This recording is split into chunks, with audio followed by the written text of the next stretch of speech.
Now we've talked before, and that's how you kind of found me, was through my homeless story. Ours are Yeah. quite different, and the experiences we have, which I think hits home on the actual, what I tell people about homelessness is like, redefine, like look it up in the dictionary.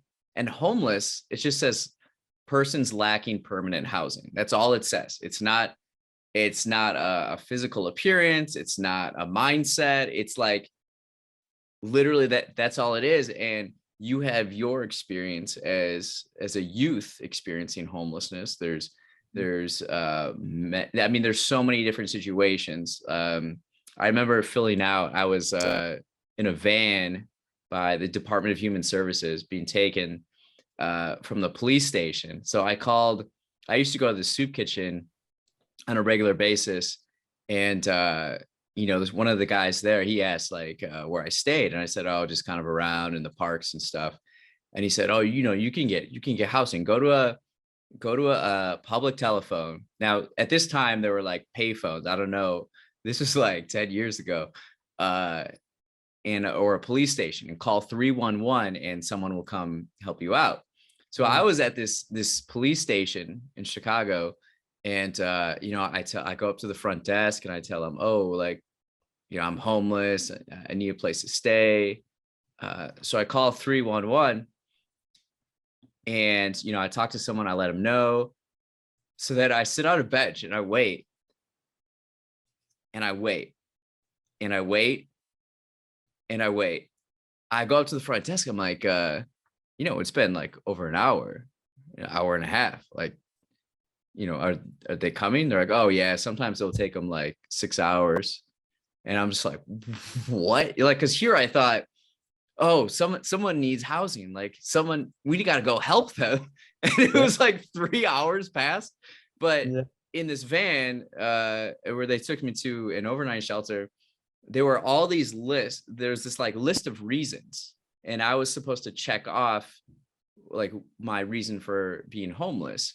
I checked in transit, but they were like fleeing gang violence, substance abuse, domestic abuse, loss of job, traveling. Like there were all these different, and it struck me,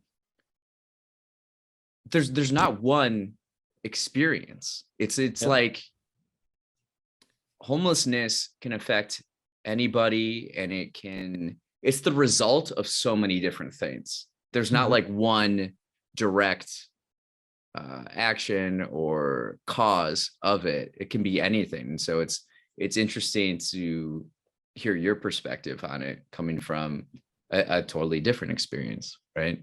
Yeah, and homelessness is actually increasing, because I'm writing a book, and it struck me how much homelessness has increased since even I was homeless, almost more than 100%. And it's affecting a lot of students. Homeless students are actually 87% more likely to drop out than students with houses. And not only that, but homeless youth are 4.5 times more likely to experience homelessness later in life.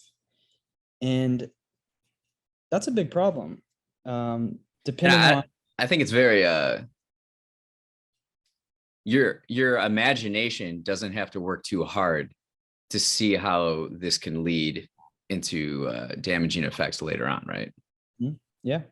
And I think mindset's very important, because you can ask a lot of questions. Well, how does someone get homeless? And you hit the nail on the head. There's so many different ways. There's so many different means. And mine happened to be mainly financial and mental health. But everyone has a different story. But it affects a lot of people the same way. I think, it definitely affects the mindset, because we when we hit rock bottom, as I call it, it was rock bottom. It does something to your mind. It wasn't all like like rainbows and unicorns when I was in the homeless shelter. Like it took a long time of patience and stamina um, to build that mindset to want to do better and make the choice to do better. What was the homeless shelter you stayed at? What was it like? So I stayed at two different ones. The first one was a place where you don't want to be. I mean, there was like mold in the shower. There were rats living under us. You can hear them squeak. Cold, hard plastic mattress. You shared a room with a family. Um, One day I had one of my peers actually come volunteer, and that was like the most embarrassing thing.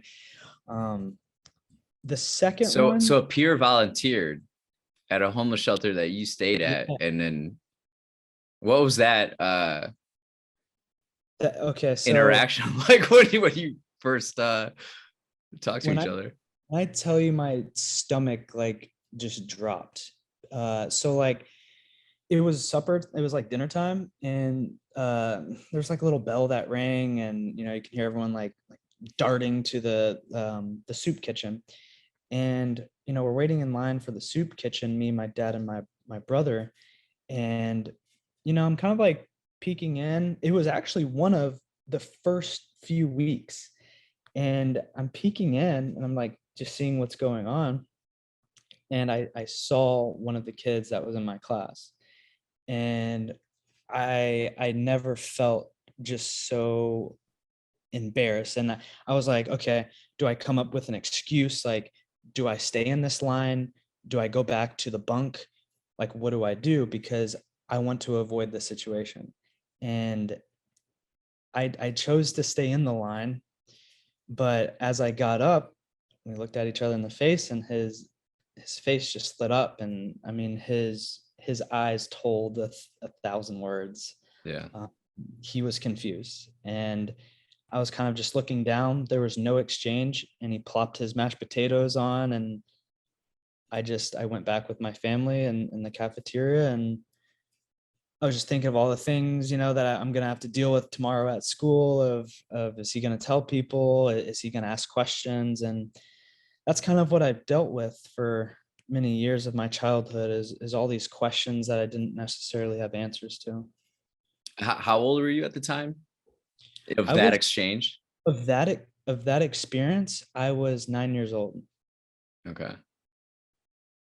Yeah. So pretty young. Fairly young, Yeah.